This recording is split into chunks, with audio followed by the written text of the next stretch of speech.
بسم الله الرحمن الرحيم الحمد لله الواحد القهار والصلاة والسلام على رسوله وآله الأطهار أما بعد أعوذ بالله من الشيطان الرجيم بسم الله الرحمن الرحيم وقل جاء الحق وزهق الباطل إن الباطل كان زهوقا صدق الله العظيم رب اشرح لي صدري ويسر لي أمري واحلل عقدة من لساني يفقهوا قولي. Dear respected brothers and elders, dear mothers and sisters, and dear young friends in Islam, Assalamu alaikum wa rahmatullahi wa barakatuh. It is a blessing to be among you once again, especially in this blessed month of Ramadan and in the final 10 days of Ramadan. What a blessing. As Allah Ta'ala in the Quran Himself states, Nurun ala nur, light upon light, goodness upon goodness. May Allah Ta'ala bless all the brothers and sisters for taking out their time this afternoon to learn about the faith and learn about their deen.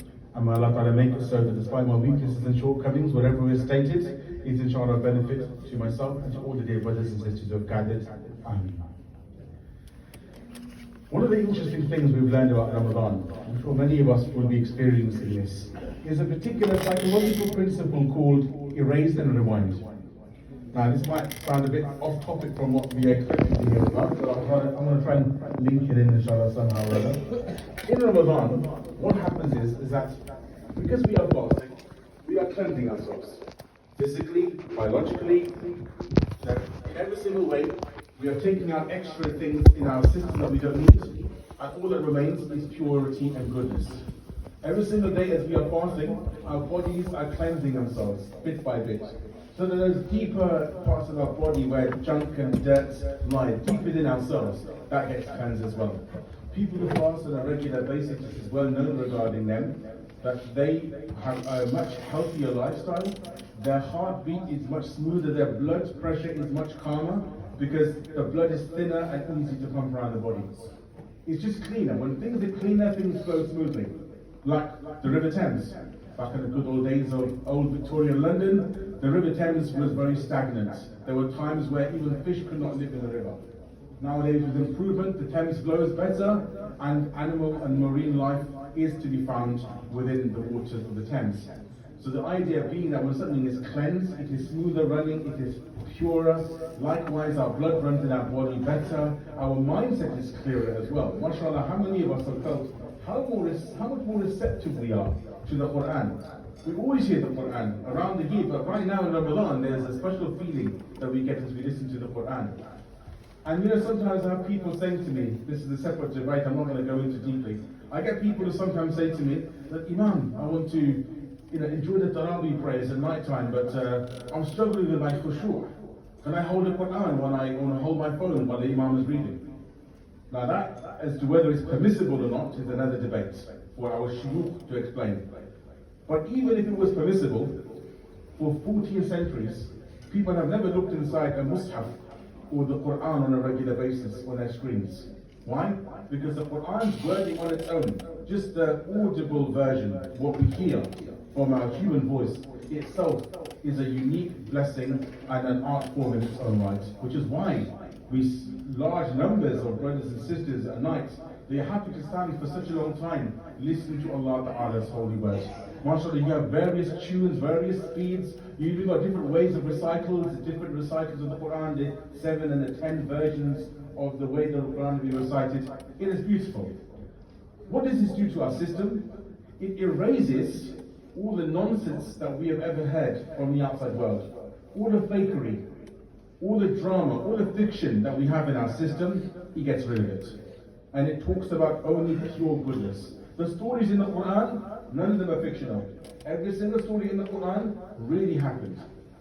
Allah Ta'ala even tells the Prophet ﷺ that when these stories are narrated to you, وَإِن كُنْتَ مِن قَبْلِهِ لَمِنَ الْغَافِلِينَ, that before this story was narrated to you, O Prophet ﷺ, even you weren't aware of the details. Only Allah Ta'ala knows the full details, because Allah Ta'ala saw what happened in human history from beginning to end. Allah Ta'ala knows exactly what happened. Now the human narrative, Allah Ta'ala's witness. So whatever is in the Quran is pure. And when you've got something which is so pure, what happens? everything that is impure gets pushed away. That's how it works. When you get a cleansing agent into your body, like a disinfectant or an antibiotic, what does it do? It gets rid of the dirt. It's clean. It's good for you. Everything that is bad has to move away. This is where the verse I have quoted in the beginning of this sermon, by Allah's grace, Allah tells our Prophet ﷺ to tell people, Ja al-haq, truth has come, zahaq al-batil. Falsehood has moved away, has run away. It's left. Because when goodness comes, badness and goodness can't exist in the same place. Good is such a strong element. Like, for example, if you go into a room when it's dark, hit the light switch. Darkness is gone. So when we recognize what is real, what is true, what is pure, we can automatically identify what is fake. So what Ramadan does, it erases all the bad conscience within us, all the gunk and junk, mentally, psychologically, physically, and as a result we end up purer people. I'm not sure if I might have mentioned this before, but apologies if I have mentioned it before. But mentioning it again, one of my colleagues in my madrasa when I was studying in Islamic University, well back in the early 2000s, one of the students, we studied for 6 years, in intensive Islamic course for 6 years. And one of the students, by the end of the second year, decided that he wanted to fast on a regular basis throughout the week. His ustad, our headmaster, our sheikh, said to us that if you're going to fast on a regular basis, bear in mind that fasting regularly should also be done in limits. Because if you overdo it, you end up doing too much on your body. So keep it at a balance. So the ustad said, Mondays and Thursdays, that is a sunnah of our Prophet ﷺ, that fast on those 2 days. MashaAllah, brothers and sisters have kept up the momentum on Ramadan of fasting. Perhaps inshallah after Ramadan we can also on a regular basis fast, maybe at least once and even perhaps twice a week to keep up the sunnah. May Allah make it easy for us and accept it from us. Ameen. This student, he started fasting on a regular basis. It was well known regarding him as to how healthy he was. He was very healthy, his heart rate was very, very low because he was constantly fasting. So his blood pumped to his body very smoothly. It was also known regarding him that in our madrasa afternoon gym, when you finish your studies, you want to go and relax with your friends. When he came to the gym area, he was very good at pushing weights. He was very good at sparring. Very few people, if any, could get the better of him in fighting. And he hardly ever trained. From top to bottom, he was very, very healthy. And one day, his brother came to meet him. And his brother had studied medicine or was aware of these things. He came out to meet his brother. And his brother looked and said to him, and I was actually there at the time, so I remember hearing this whole dialogue and finding it quite amusing. His brother looked and said to him, "Are you fasting?" So the student said, "Yes." "How do you know that?" He said, "You must have been fasting a lot, because as soon as you walked up to me, I could see the whiteness in your eye was so bright that normally only happens to people who regularly detoxify their bodies. And Islamically, people who fast regularly happens to them as well. Meaning that their eyes are so clean, all the free radicals, all the little bits of gunk and junk floating in our system due to all the toxins we built up in our foods, all gone out of his system. His eyesight was very vivid and very clear.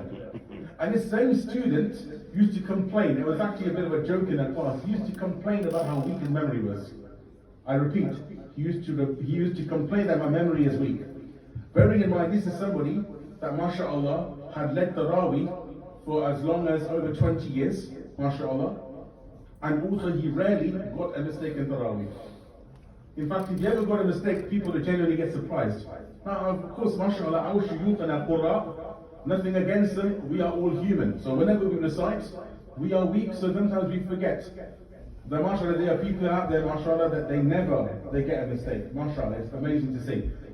He used to complain about his memory, but on the other hand, when it came to his Quran, mashallah, very well learned. In fact, you could even go up to him at any time and ask him any verse of the Quran. He could tell you where it was within 3 seconds.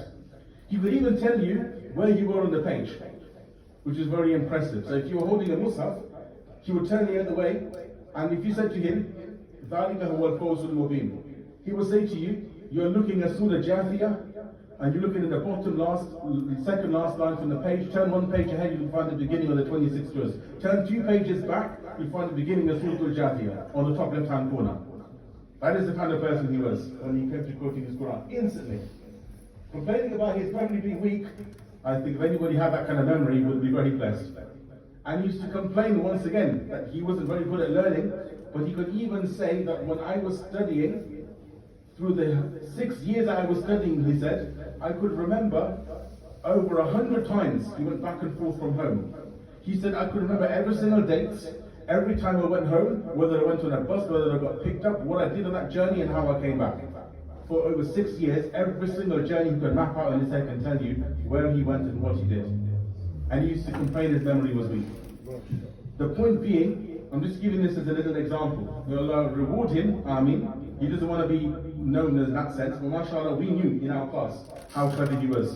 Because it happened once in front of me, that one day he was writing some notes, and somebody else the other side of the class was reading the Quran. He wasn't even listening, but he picked out their mistake. And this is only one place in the Quran where this is possible to read this in two ways. And the two places in the Quran, one person was reading in one particular place. He looked up at them and said, you missed the word, you added the word huwa in there. The person looked up, looked into his Quran again, and smiled and said, how did you know that? The brother just smiled, looked down and carried on writing his notes. That's the kind of sharpness he had. When we constantly fast, we erase all the toxins within us, and we rewind back to our fitrah. What is our fitrah, brothers and sisters? Our fitrah is that we are dependent on Allah. We are dependent and reliant upon somebody, and because we are reliant, therefore our bond with them is extra strengthened. You know, when we're children, when we are first born, I'm not saying this na'udhu billah to say that we are disloyal, rather to say as humans we naturally have a bond with people that we are dependent on. Children, when they are born, Allah bless them. When they cry, who gives them the best comfort? Their dear mothers. Their dear mothers can give them that love and nourishment that nobody else can. That's natural. However, as we get older, we start to become independent. When we're younger, our parents do our nappies for us. When we become older, we get potty trained. Finally, we don't have to keep bugging our mum and dad every single morning to go to the bathroom, we can do it ourselves. We don't need to get somebody to spoon feed us, we can feed ourselves. We start to become independent, bit by bit in our life. To the point that here we are, mashallah, many brothers and sisters, we can do everything ourselves.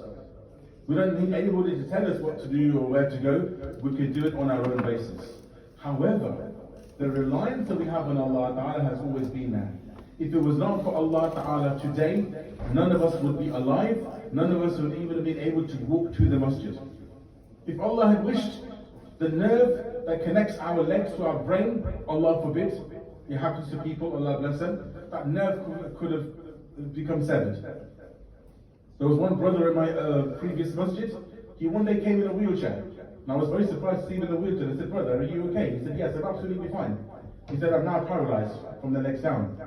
Shocked to hear this. I said, how did that happen? I thought maybe he was in an accident. He said, one day I was sitting in my chair, and I turned my back to grab something, and I twisted my back suddenly, and all over before I knew it, that nerve had become severed, and it had become damaged. Just by turning around. Allah bless him. So life is that fragile. That's where we learn the value of life. We learn our dependency on Allah Ta'ala. You know, the legs that we walk to when you come to the masjid, every single muscle in our leg is worth more than any form of machinery you will get in the world. The machinery that you need to make a system whereby our bodies are standing in a bipod shape. You know, we are bipods. We walk on two legs. Those of us who are able to walk, Allah bless us. You know, we are able to walk on two legs. That is how Allah has created us. But in order to make the balance that our body needs to stay standing, we exercise approximately 300 interlaced muscles in and around our back and our lower back and our hips, just to stand up. Which one of us can possibly comprehend how our bodies work? Because I honestly can say, I can't. And when it comes to biology and anatomy of the body, I'm quite clueless as it is. So the point is that, you know, our systems work whether we understand them or not. The intelligence, real intelligence and design that has been built within us by Allah Ta'ala is real and far superior to anything we will ever find anywhere else in the world. Which brings me back to my original point. When something is true and pure, you can recognize anything that is fake, because you can instantly tell the difference. In fact, it brings me back to a particular story back in the Ramadan 2011. I remember this particularly in this Ramadan because this was the year after the Apple iPhone 4 came out. And the Apple iPhone 4, I don't understand here talking about technology, it's not my forte, but the point is that the Apple iPhone back then, it had come out with a revolutionary screen. We have heard of the name, the Retina display. Back then, it was cutting edge. Since then, a lot of more advancement has been made. But back then, the special thing about this screen is that the pixels were so small, and the quality of the screen was so good. The resolution was such a level that if you were to look at your phone from a distance, you couldn't even see the pixels. That's how smooth the imagery was.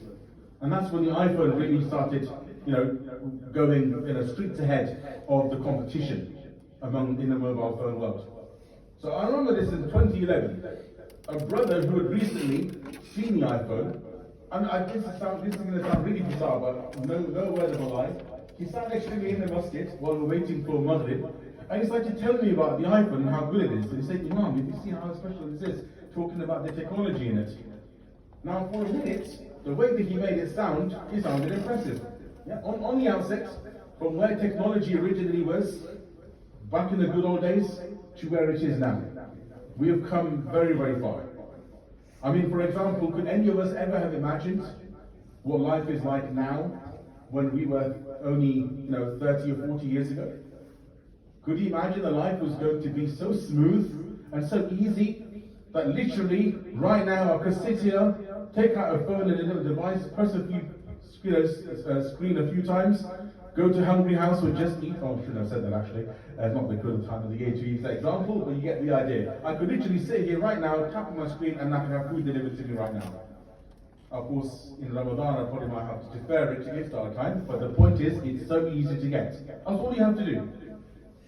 Everything is so automated and so easy. If I think that maybe when I go home later this afternoon, my house might be a bit cold, let's get it nice and cozy, take out my phone again, put on my Nest app, bump up the temperature to the right level, and half an hour later when I'm home, nice and cozy. I remember the good old days, back in the lovely 70s and 80s, when many of us remember those days, many of us didn't even have central heating. Houses were still not up to central heating level. And I remember once we were coming home, it was absolutely raining and pouring. My mum, bless her, taking a good while to get the fire going in the main room just to get us all cozy. Nowadays, that's how easy life is. So the point is, we have come very, very far in terms of technology. And yet, the technology that we have still exists in a world where it is manufactured on an artificial basis. Allah Ta'ala's design and Allah's way of doing things is always pure and always unique and always a cut above the rest.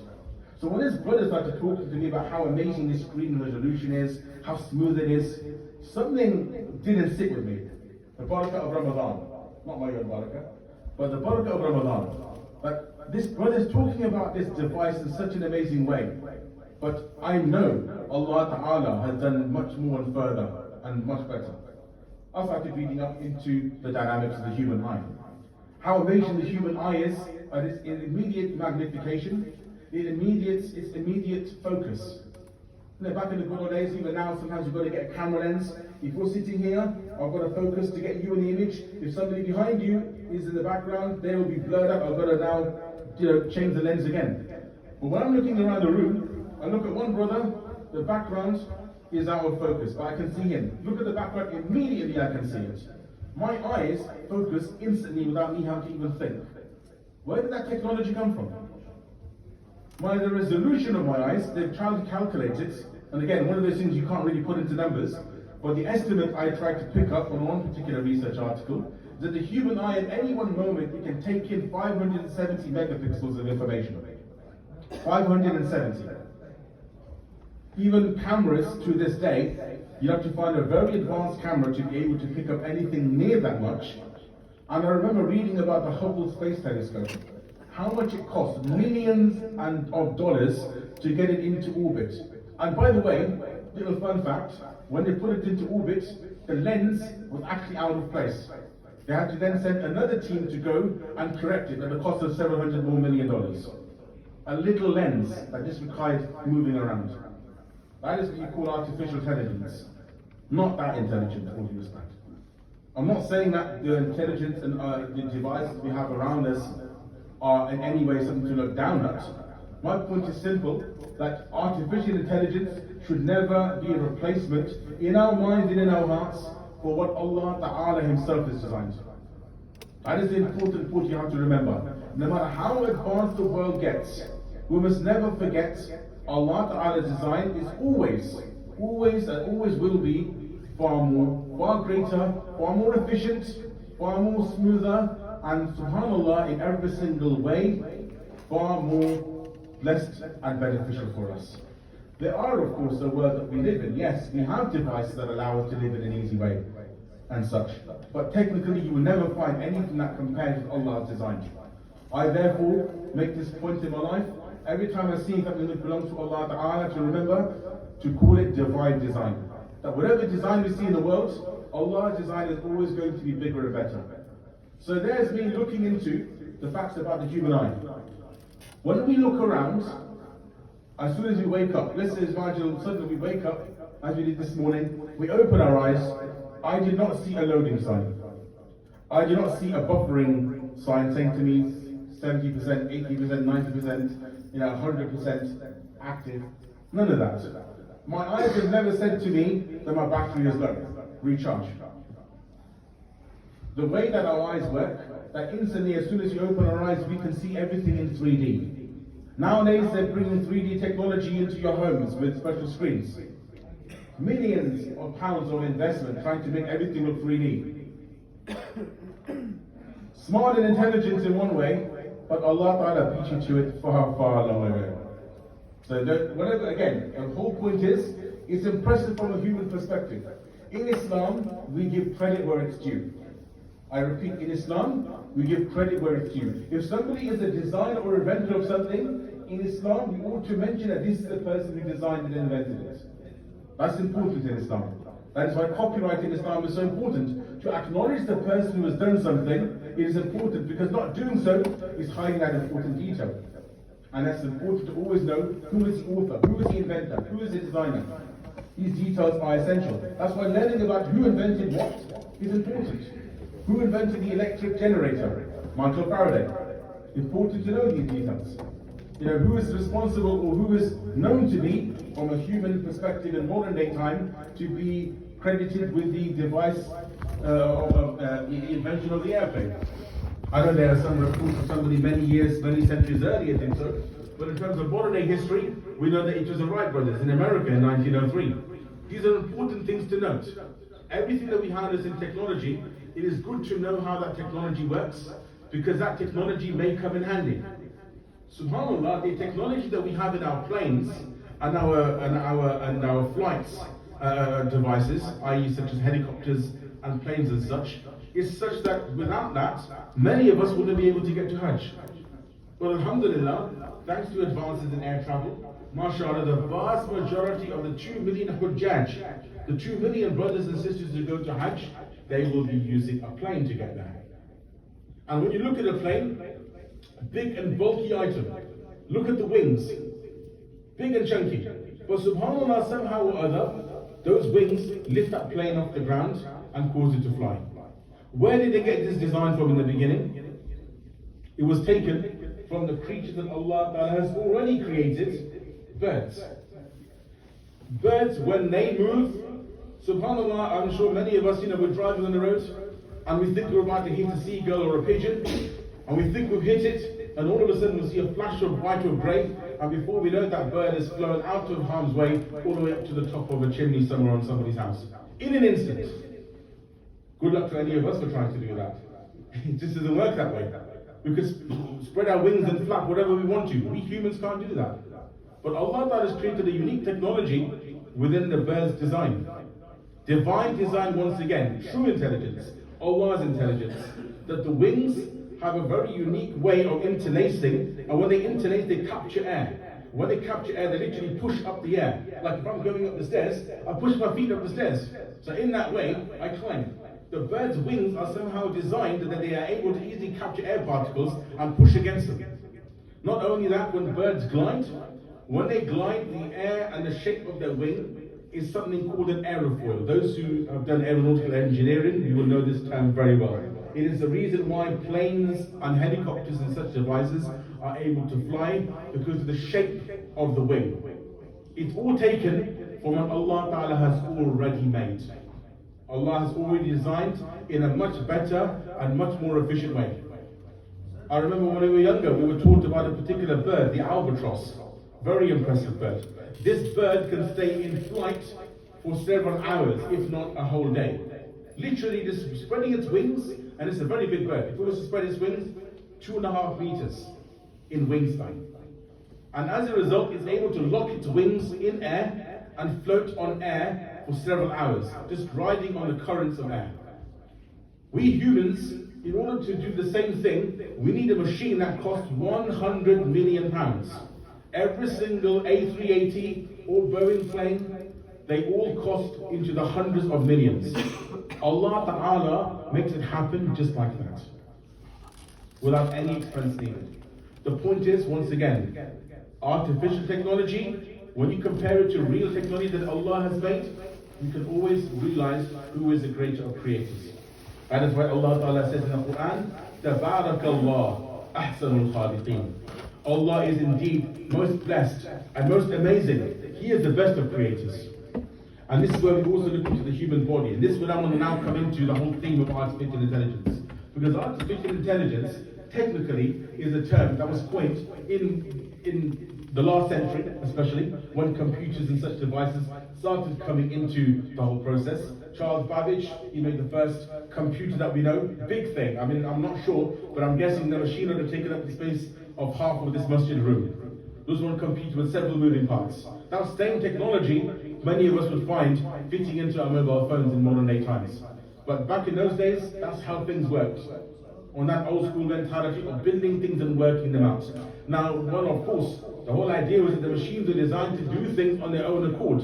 This is where the idea came that if a machine could do something on its own accord, build its own memory and understanding, and work things out on its own accord, then this could be the new way of life or intelligence. So the term AI was called as long ago as the 1950s. But the problem was that back then, making things so intelligently that they could do this was not an easy thing to do. Nowadays, now that computers have come a far way in terms of data and software, the amount of software and you need and memory you need to run these devices is also quite phenomenal. And that's why it's taken so long for us to be able to design computers that are able to somewhat mimic human understanding. So for example, we have nowadays things like ChatGPT, one typical example, and many other AI bots online, where you can type in and say, ask a question or ask the computer to make a poem. And the computer is going to put together a poem that sounds very impressive, almost like as if somebody with a poetic style had put it together. But all they have done is that computer and that programming has taken the algorithms that are normally used and linked with human association with the words to make them rhyme. So if one word ends with oet, the other one's going to be groet and poet. So the rhyming is one thing, but then the other thing is making the rhyme make sense. Otherwise anybody could make anything rhyme. So putting that all together, that's how AI works in a very basic way. It uses the algorithms that are already existent within the human mind, harnessing them to then allow the computer to make those generalizations on its own and build its own memory and understanding. In 2002, 2003, the first ever computer program was designed as a publicly available game. It was a game where the computer program learned more about you as you played the game more and more. It was the first time it had ever been possible to get a computer game, a video game, that can actually build up its understanding of you. And then eventually now, it's come to a point now where you're getting various levels of artificial intelligence, where technically you can even get some AI bots and some programs that can write up a whole thesis. Once again, it's not like the computers can do it on their own. They've had to do it with the intervention of humans. And who has created the human intelligence and the human intellect? Allah.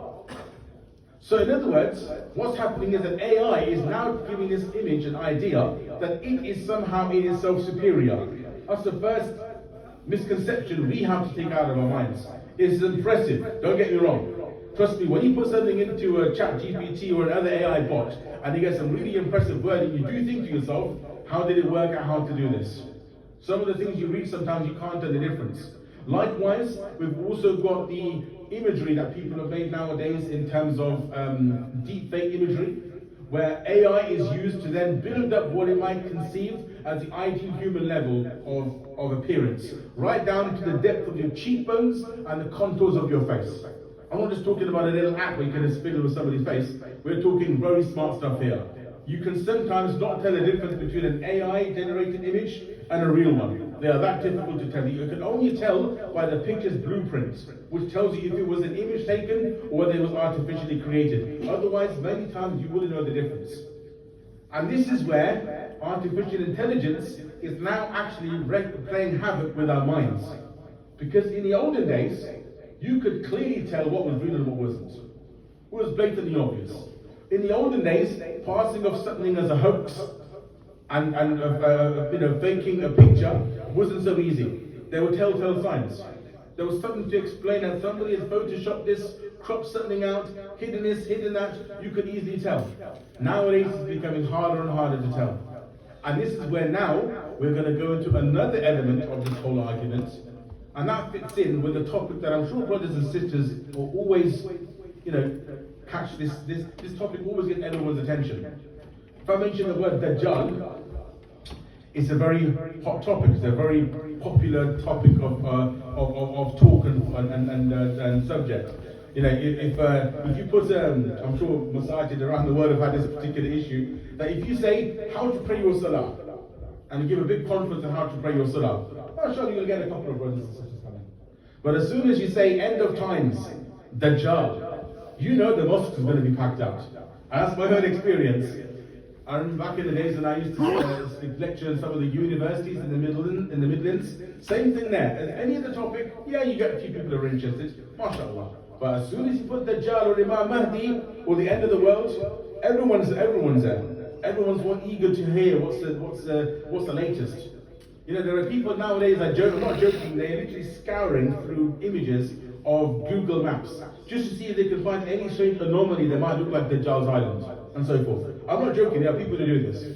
There's one particular brother, a lot of the times when I meet him, the first thing he says to me is, Imam, what are your predictions? When is it all going down? When do you think it's going to be World War III? When are the end of times? What's your verdict? Anything telling in the system?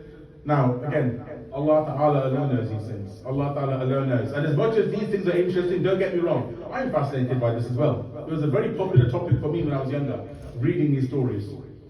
I remember when I first found a book that spoke about these things. This was 1995, I was 11 years old. And I picked up this book, written by a Mufti from South Africa, Mufti Afzal Hussein Ilyas. I believe he has passed away now, Allah knows best, rahimahullah ta'ala. But in that book, that's the first ever time I read about the coming of Isa alayhi salam, Dajjal and Imam Mahdi, and I was hooked.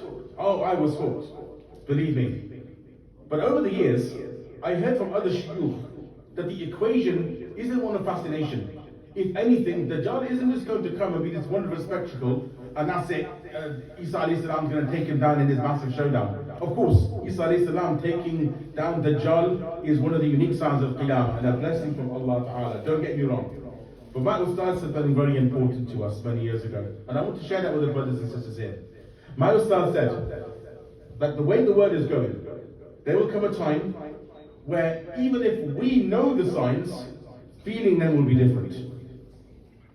Feeling them will be different. Because you can see some signs, but take them a different way. That's the way of the world. We see it now in the media. SubhanAllah, we know what's happening in Gaza. I want to mention this as much as I can without hurting on his feelings, because trust me, it hurts me saying this. I'm sure it's hurting us all, in fact. But when you see the pictures of people who have been killed and brutally killed, large numbers, the statistics online, the shocking stories and videos that keep getting leaked out here and there of how people are being treated, it boils our blood. But what boils our blood even more is how these images are passed off as somehow collateral damage or justification. That's what really hurts. The fact that what is clearly real in front of you is somehow being dismissed and turned in another way.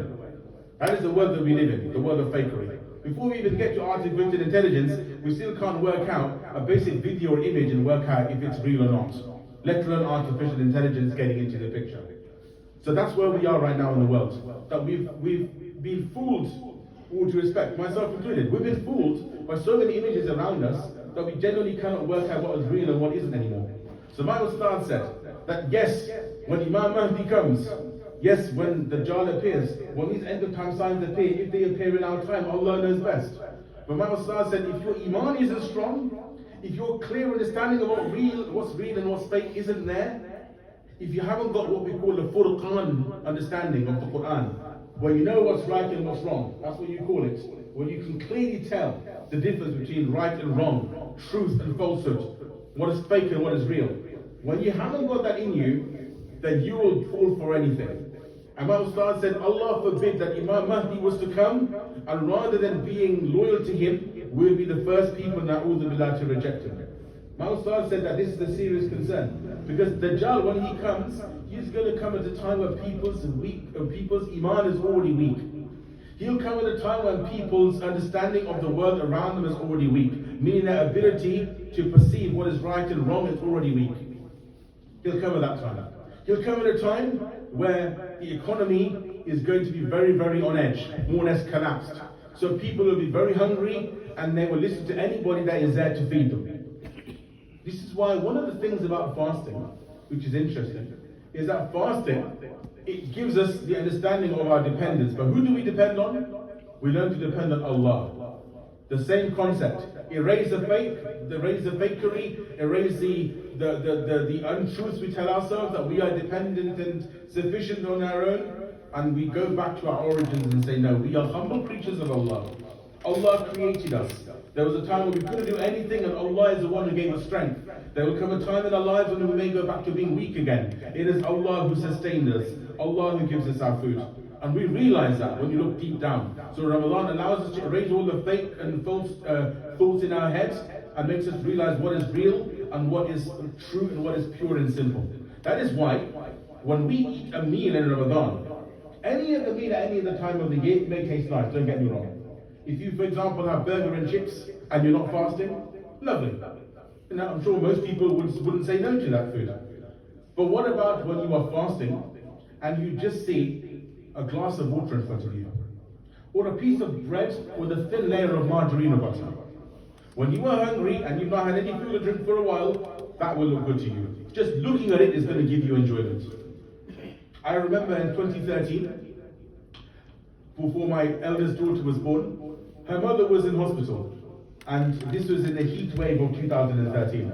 10 years ago, Ramadan is right in the middle of summer. Many of us remember that time. A heat wave, 18-hour fasts, and a heat wave. So the temperature was touching 30 degrees on a regular basis. So I went to visit my wife when she was in hospital at the time, and because my wife was expecting, she didn't have to fast. So she could drink and eat as normal. Of course, that's his Islamic exemption now. So the nurse was coming in on a regular basis because of the heat. Everybody was feeling the heat. So the nurse was coming in every 20 minutes and dropping off fresh jugs of ice-cold water. So the water was cold and there were huge chunks of ice inside.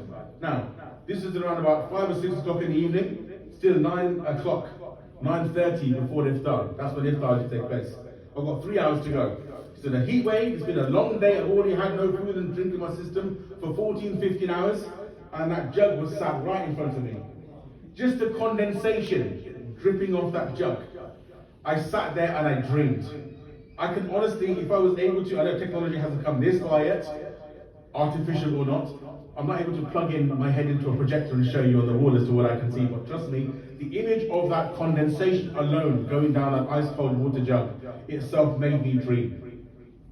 And yet I knew I couldn't let one drop go past my lips for another 3 hours. So the point is that Ramadan teaches us that rather than the fakery of life, all the extra additives and flavors of life, the basic things are the simple and the best.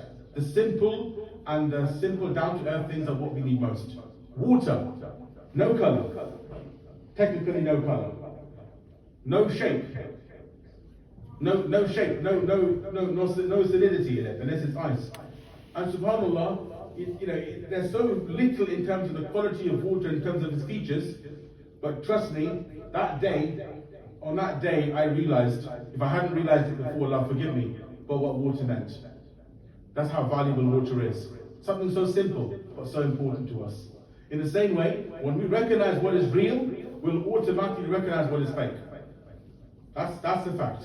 Like that brother, when he was hearing somebody read the Quran, and he could hear somebody making a mistake. Honestly, I'm talking such a small letter and such a small word, I probably wouldn't have caught it. But that brother at that time, he instantly picked it up, and he was instantly able to tell that brother, you made a mistake. And he wasn't even listening to him, it was just the word huwa. One word huwa, and he added in the sentence, and he could straight away tell you're reading in the wrong place in the Quran.